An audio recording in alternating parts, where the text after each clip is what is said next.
દાંડિયા ટંટ્યાબિલ એક મહાન ક્રાંતિકારીઓમાંના એક હતા.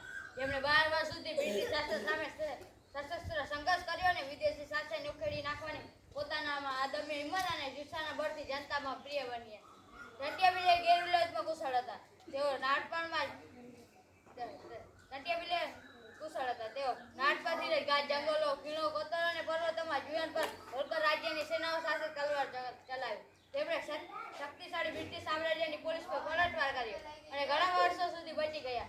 ટંટ્યાબિલને મદદ કરનાર આરોપીમાં સેંકડો લોકોની ધરપકડ કરવામાં આવી. ઘણા લોકોને શેરના સળિયાને પાછે ખસેડવામાં આવ્યા. ટંટ્યાબિલ ઈસવીસન 1859ની આસપાસ દરમિયાન જ્યારે ભારત વિરુદ્ધ ચળવળ જારી હતી તે દરમિયાન મધ્યપ્રદેશના મળવા અને નિમા પ્રદેશ આસપાસના વિસ્તારોમાં અંગ્રેજોનું રાજ્યમાં જોવા મળતું હતું. બસ આટલી જ કહીશ.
જે હોય તેમણે દુઃખની અનુભૂતિ થતા તેમનું મન વિચલિત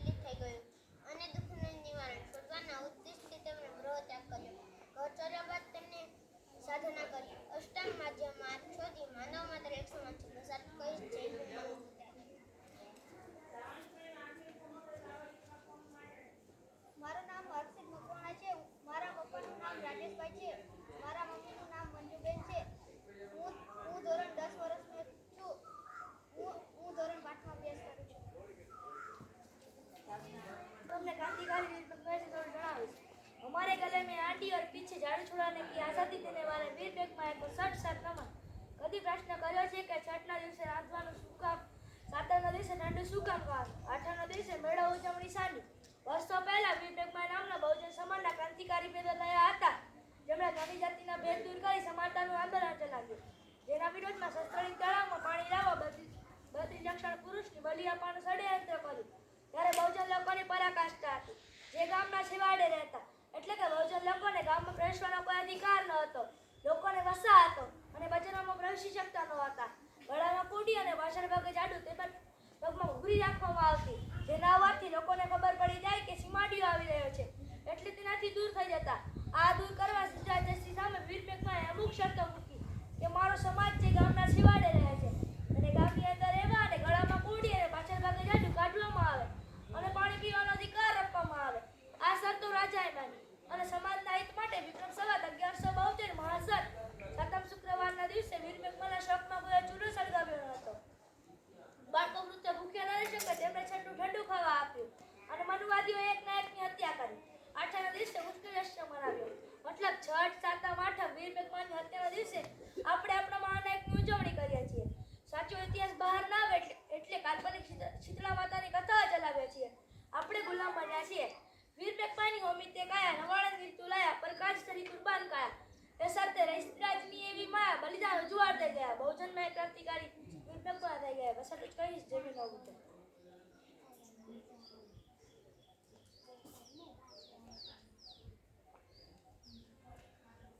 જય ભીમ નમો ગુજરાત, જય જોહાર, જય મુનિવાટી। આજે હું તમને ભૂતવરનાની માહિતી આપી કે હમણાં એક સૈનિકે એક ભૂતવરના કરાવી। આ કોઈ પ્રાર્થના કે ભજન નથી, આ એક પ્રકારની ગૌતમ બુદ્ધની આ પ્રતિજ્ઞા છે। હું તેનો અર્થ કહીશ કે આ પ્રતિજ્ઞામાં ગૌતમ બુદ્ધના પોતાના એક વિચારો છે, તેમને એક ઉપદેશ આપ્યા છે કે ભૂતવરનાની શરૂઆત થાય છે કે નમો તસ્સ ભગવતો અરહતો સમ્મા સંબુદ્ધસ્સ તથાગત રહસ્યમ્યતે મારું નમઃ બુદ્ધં તહં ગચ્છામિ। હું બુદ્ધને તહં જાઉં છું, ધમ્મં તહં ગચ્છામિ, હું ધમ્મના તહં જાઉં છું, સંઘં તહં ગચ્છામિ, હું સંઘના તહં જાઉં છું, દ્વિતીયં વિભૂતં તહં ગચ્છામિ, હું બીજી વાર ભૂતના તહં જાઉં છું, તૃતીયં પિતંગં તહં ગચ્છામિ, હું બીજી વાર ધમ્મના તહં જાઉં છું, તૃતીયં પિતંગં તહં ગચ્છામિ, હું ત્રીજી વાર સંઘના તહં જાઉં છું, તૃતીયં વિભૂતં તહં ગચ્છામિ, હું ત્રીજી વાર ભૂતના તહં જાઉં છું, તૃતીયં પિતંગં તહં ગચ્છામિ, હું ત્રીજી વાર ધમ્મના તહં જાઉં છું, તૃતીયં પિતંગં તહં ગચ્છામિ, હું ત્રીજી વાર સંઘના તહં જાઉં છું। પાણાતિપાતા વેરમણી સિક્કાપદં તમાસ્યામિ, હું પ્રાણી કે જીવની હિંસા અથવા હત્યા ન કરવાની ગૌતમ બુદ્ધ પાસે શિક્ષા ગ્રહણ કરું છું। અતિન્નતાના વેરમણી સિક્કાપદં તમાસ્યામિ, હું કોઈ પણ પ્રકારની ચોરી ના કરવાની ગૌતમ બુદ્ધ પાસે શિક્ષા ગ્રહણ કરું છું। કામે તુમિચ્છા તારા વેરમણી સિક્કાપદં તમાસ્યામિ, હું વ્યભિચાર અથવા સ્ત્રી ઉપર ખરાબ નજર ન નાખવાની ગૌતમ બુદ્ધ પાસે શિક્ષા ગ્રહણ કરું છું। ધૂળા મેળે મુછાવાતા વેરમણી સિક્કાપદં તમાસ્યામિ, હું થૂથું ન બોલવાની ગૌતમ બુદ્ધ પાસે શિક્ષા ગ્રહણ કરું છું। ધૂળા મેળય મધ્ય પ્રમાણતાના વેરમણી સિક્કાપદં તમાસ્યામિ, હું દારૂ કે નશીલા પદાર્થ અથવા જુગારથી કે મુક્ત રહેવાનું ગૌતમ બુદ્ધ પાસે શિક્ષા ગ્રહણ કરું છું। જપ પાપ પચ્છ અકરણ અપુછ કર્મ ન કરું, ઉત્તરાચ્ય ઉત્તમ પદા સારી શિક્ષા ગ્રહણ કરું, સતીચ પરિયો તપહન પોતાના મનને પવિત્ર રાખવું, હેતન પુત્તાન સાતનમ આ પુત્રની શિક્ષા છે। આ તેમને એક ઉપદેશ છે। સાધુ સાધુ સાધુ, સાધુ રાખવા બોલવામાં આવે છે. તેથી તેના હાકરને સ્વીકાર કરો. મારું વાક્ય પૂર્ણ કરું છું. જય જોહાર, જય મુનિવાસી. સાહેબ એમ નમો બુદ્ધાય. આજ જેવું તમને એવા માને થોડું જણાવીશ કે જેમણે સમગ્ર ભારત જીતી લીધેલ હતું, કે તેમણે એવી જીત્યું કે આજ સુધી કોઈ પણ ન જીતી શક્યું. તે હતું કલિંગનું યુદ્ધ. અને તે હતા સમ્રાટ અશોક. સમ્રાટ અશોક પ્રાચીન ભારતના મૌર્ય વંશના રાજા હતા અને સમ્રાટ અશોક તરીકે ઇતિહાસમાં જાણીતા છે. તેમના મૌર્ય સામ્રાજ્ય ઉત્તરમાં હિન્દુકુશની પહાડીઓથી દક્ષિણમાં ગોદાવરી નદીના દક્ષિણ કાંઠા તથા મૈસૂર સુધી અને પૂર્વમાં બાંગ્લાદેશ જીતી લીધેલ હતું, કે જે તે સમયનું સૌથી મોટું મુખ્ય શાસનકાળ દરમિયાન મુખ્ય વિષય હતો. અશોકના શિલાલેખો દરમિયાન બસ આટલું જ કહીશ. જય ભીમ, નમો બુદ્ધાય.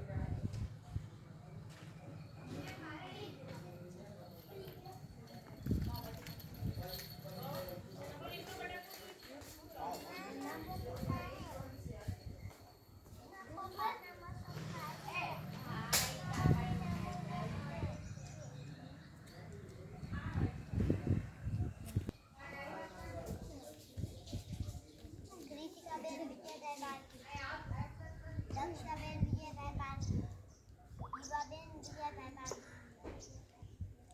અટક પારકી,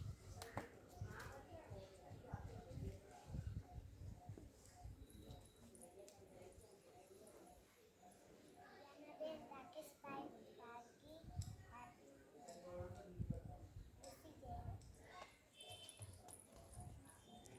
હાલો ઉભા થા બેટા અહીંયાથી. હા ભલે હવે બેસી જાય. નામ ધર્મી છે. મારા પપ્પાનું નામ નીતિનભાઈ છે. મારી અટક ચાચા છે. હું 5મું ધોરણ ભણું છું.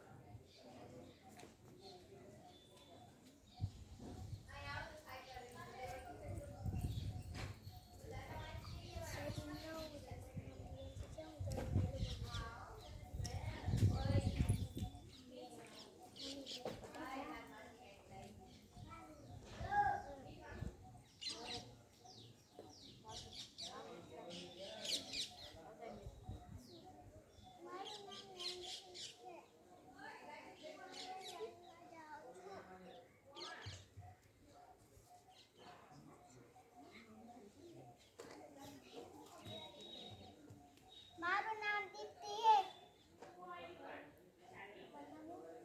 અશોકભાઈ પરમાર, બાલવાટિકા ભણું.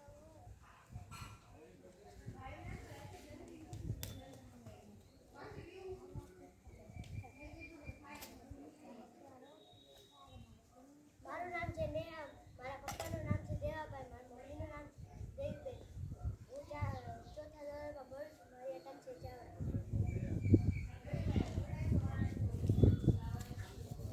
જય ભીમ, નમો બુદ્ધાય. મારું નામ બંસી છે. મારા પપ્પાનું નામ નરેશભાઈ છે. હું ધોરણ 4માં ભણું. હાલો જાનવી ઊભા થાવ.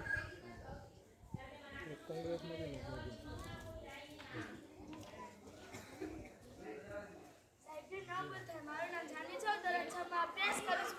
આજે હું તમને થોડું સાવિત્રીબાઈ ફૂલે વિશે થોડું જણાવીશ.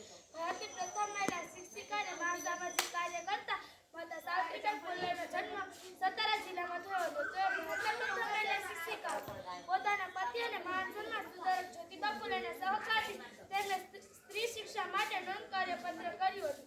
नमन करो हम सावित्रीबाई का, जिसने नारी शिक्षा की अलग जगह अज्ञानता का अंधकार दूर कर उससे ज्ञान की ज्योत जलाई. शिक्षा पाकर सबको समझा कितनी जरूरी होती है पढ़ाई. रूढ़िवाद परंपराओं को तोड़कर उनके खिलाफ आवाज उठाई. देश के लिए अच्छे काम करके महान समाज से निकल कर अधिकार का लड़ना सीखे. क्रांति ज्योति माता सावित्रीबाई फूले करो. આજે હું તમને એવી સ્ત્રી વિશે જણાવવા જઈ રહી છું જેમને જ્ઞાનની દેવી અને રાષ્ટ્રમાતા કહેવામાં આવે તે કાંઈ ખોટું નથી. આજના સમયમાં તે જ્ઞાનની દેવી માતા સરસ્વતીને માનવામાં આવે છે, પણ તે સરાસર ખોટું છે. જો કોઈને જ્ઞાનની દેવીનો બિરુદ મળવું જોઈએ તે માતા સાવિત્રીબાઈ ફૂલે છે. માતા સાવિત્રીબાઈ ફૂલેનો જન્મ શુદ્ધ અને પછાત ગણાતી મારી જાતિમાં તારીખ 3 જાન્યુઆરી 1831 રોજ થયો હતો. તેમની માતાનું નામ લક્ષ્મીબાઈ અને પિતાનું નામ ખાંડોજી નિવાસે પાટીલ હતું. તેમના પિતા ફૂલોના પરંપરાગત વ્યવસાય કરતા. આથી ગરીબ હોવાના કારણે તો અભ્યાસ કરી શક્યા ન હતા. એ સમયમાં ઘણા દૂષણો હતા. એ દૂષણોમાં બાળીઓની પ્રથા પર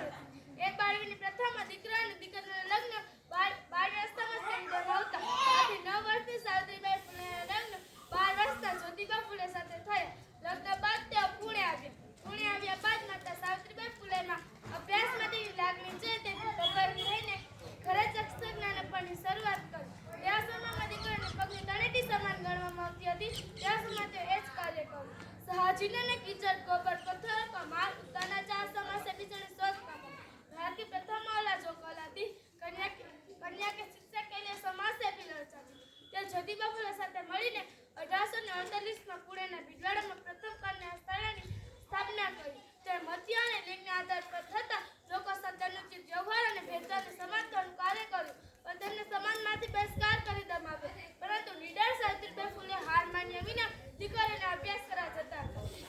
દીકરીઓને અભ્યાસ કરવા જતા ત્યારે સમાજના લોકો તેમનો પર કાદવ, કીચડ, છાણ વગેરે જો મારે કરતા અને અપશબ્દ પણ કહેતા હતા. ત્યારે તો નિરાશ થઈને જ્યોતિબા ફૂલેને કહેતા હતા. ત્યારે જ્યોતિબા ફૂલે માતા સાવિત્રીબાઈ ફૂલેને સમજાવતા કહેતા કે હજી તો તારા સમાજને ઘણું આગળ લઈને આવ્યો છે, હજી તો તારા સમાજને શિક્ષિત વર્ગ બનાવ્યો છે, તો આ મોટા થઈ જશે તો કેમ ચાલશે? ત્યારબાદ માતા સાવિત્રીબાઈ ફૂલે ફરીથી દીકરીને અભ્યાસ કરવા જતા હતા. कब तक ये चूल्हे चक्कर में बसे रहोगे? तो थोड़ा आगे बढ़ो, शिक्षित करो और संघर्ष करो. ऐसा करने से कार्य कोई न कर सकते. माता सावित्रीबाई फूले कहीं बतावी तो भारतના પ્રથમ મહિલા શિક્ષિકા.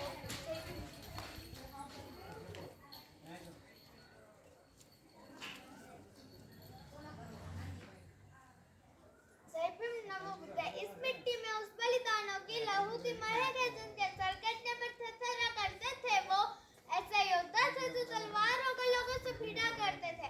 जहाँ कोई सोच भी सकते था कि जंगल और पहाड़ों में पली पड़ी एक बालिका देश की आजादी के लिए अपने प्राणों की आहुति दे गई, वहीं से निकली एक चिंगारी जिसने शिक्षा, स्वाभिमान और बलिदानों की मिसाल जाएगी, उसे युगों युगों तक याद किया जाएगा। कालीबाईનો જન્મ 1935માં થયો હતો.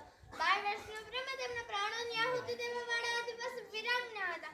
ડુંગરપુર રાજ્યમાં કોઈ શાળા ન હતી, પરંતુ આદિવાસી લોકોને શિક્ષણ આપવા માટે નાના ભાઈ ભીલે ત્યાં એક શાળા ખોલી હતી. ત્યાં કેટલાક બાળકો અભ્યાસ કરવા આવી રહ્યા હતા. મહારાવે આદેશ આપ્યો કે બધી શાળા બંધ કરવામાં આવે. મહારાવ બોલ્યા કે જો બધા બાળકો શિક્ષિત થશે તો તેમના માટે ભયંકર થઈ જશે, તેમના અધિકાર માંગવા લાગશે. તો પણ નાના ભાઈએ શાળા ચાલુ રાખી તો તેમને ઘરમાં પૂરી બંદૂક વડે મારવામાં આવે છે.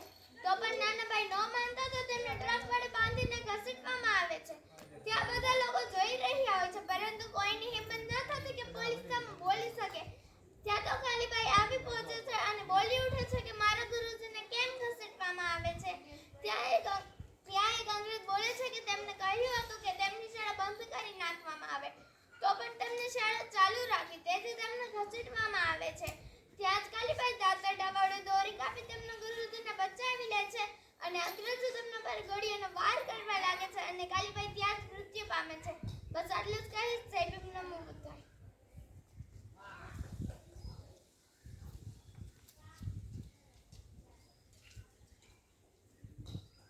જય ભીમ નમો બુદ્ધાય. મારું નામ ખુશાલી છે. હું ધોરણ 7માં અભ્યાસ કરું છું.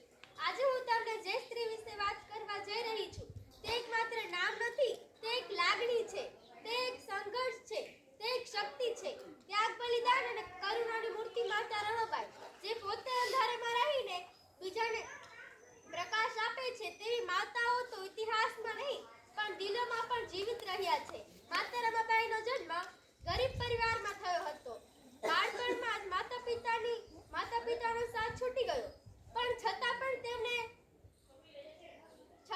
તેમને ક્યારેય ફરિયાદ ન કરી.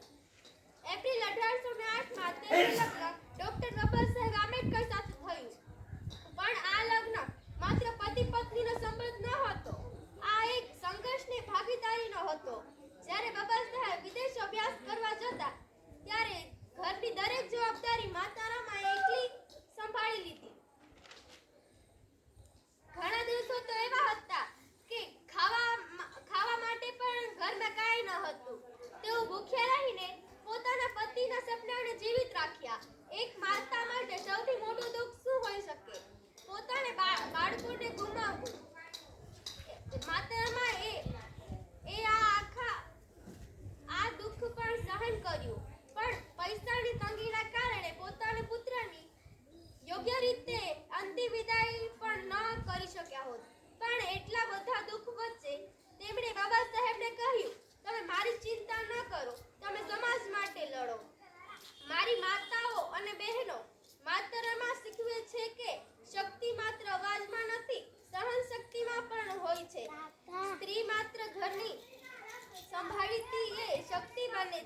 જ્યારે સ્ત્રી મજબૂત બને ત્યારે આખો સમાજ મજબૂત બને.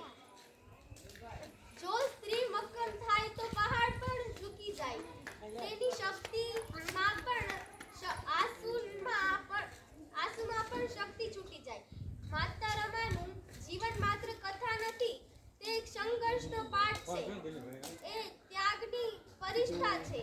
તે સાચી શક્તિનું ઉદાહરણ છે. ચાલો આપણે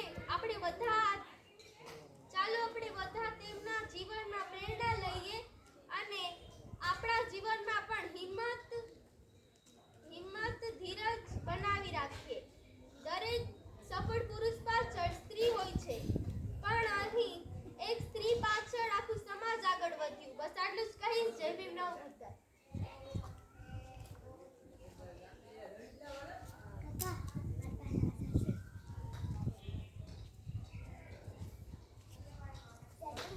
મારું નામ દિશા છે. હું 10મી ક્લાસમાં અભ્યાસ કરું છું. આજે હું તમને શહીદ વીર મહાપુરુષ મેઘમાયા વિશે થોડુંક બોલીશ. તેમનો જન્મ ઈસવીસન 1145 ભાદરવા સુદ નવમમાં થયો હતો. તેમનું શહીદ ઈસવીસન 1194 મહાસુદ સાતમના દિવસે થયું હતું. વીર મેઘમાયાનો જન્મ ગુજરાત રાજ્ય ધોળકા તાલુકાના નાનોડા ગામમાં મેઘવાળ પરિવારમાં થયો હતો. ત્યારે ગુજરાતનું પાટણ હતું અને પાટણની ગાદીઓ 11મી સદીમાં સિદ્ધાર્થ જયસિંહ શાસન કરતો હતો. આ સમયે ઓછો સમાજ પર ભયાનક દર્દનાક અત્યાચાર થતો હતો. તેઓને કોઈ પણ પ્રકારના માનવીય હક્કો આપવામાં આવતા ન હતા. ત્યારે વીર મેઘમાયાએ પોતાના સમાજને આ અત્યાચારોથી મુક્ત કરવા માટે સમાજના યુવાનોને જાગૃત કરવાનું મિશન ચાલુ કર્યું. આ વાત રાજાને ઉદય જાતિના સેનાપતિને ખબર પડી. તેથી તેણે વીર માયાને મારી નાખવાનો પ્લાન બનાવ્યો. આ દરમિયાન જ પાટણમાં સતત 3 વર્ષથી વરસાદ ન હતો પડ્યો. તેથી પ્રજા પાણી વિના તરસે મારી રહેતી હતી. રાજાએ સત્રલિંગ તળાવ બાંધ્યો, પણ વાવમાં પાણી ન હતું. સેનાપતિએ પોતાના પ્લાન મુજબ રાજાને કહ્યું કે જો આ તળાવમાં કોઈ 32 લક્ષણા પુરુષોનું બલિદાન આપવામાં આવે તો આ વાવમાં પાણી આવે. અને તેણે બલિદાન માટે વીર મેઘમાયાનું નામ સૂચવ્યું. સેનાપતિએ પોતાની હત્યા કરવા માટે આ પ્લાન બનાવ્યો હોવાનું વીર મેઘમાયા જાણતો હતો. છતાં સહર્ષ તેણે આ વાત સ્વીકારી. પણ બદલામાં પોતાના સમાજ પર થતા અત્યાચાર બંધ કરવા અને ઓછુકોને પણ માનવીય અધિકારો સાથે જીવન જીવવાનો અધિકાર માંગ્યો. જે વાત રાજા સિદ્ધાર્થ જયસિંહે માને રાખી અને ગુજરાતની ધરતી પર એક અધિકારી પ્રથમ ઓછું વીર મેઘમાયા. બસ આટલું પર જય ભીમ, નમો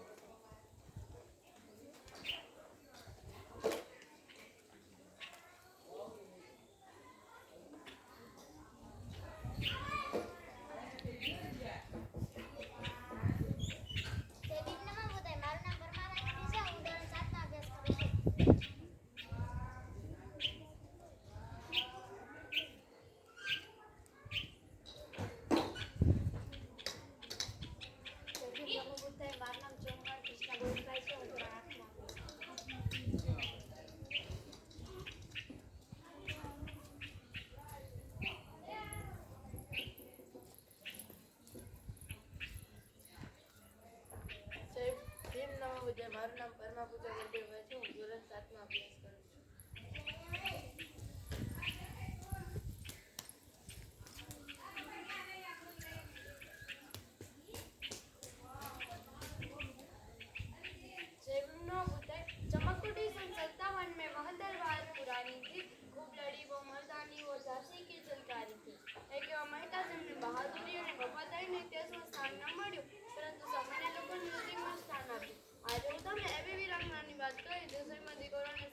નવેમ્બર 1830 ના રોજ થયો હતો.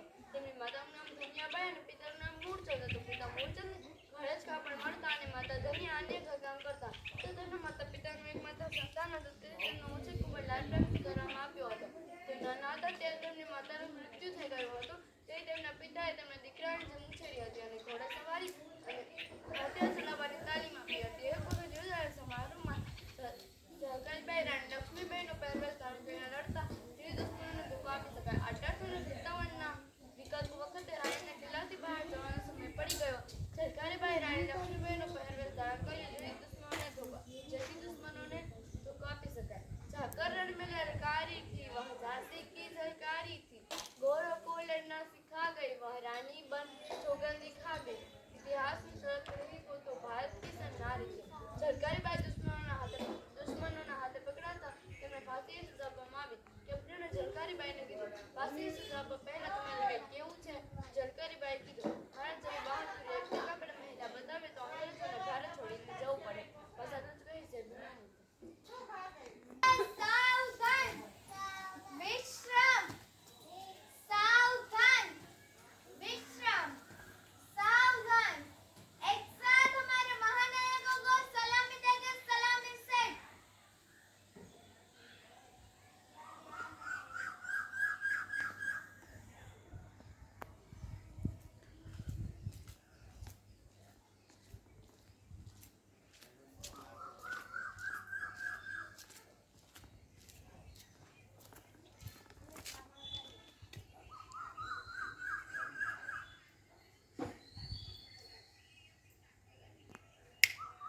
Down!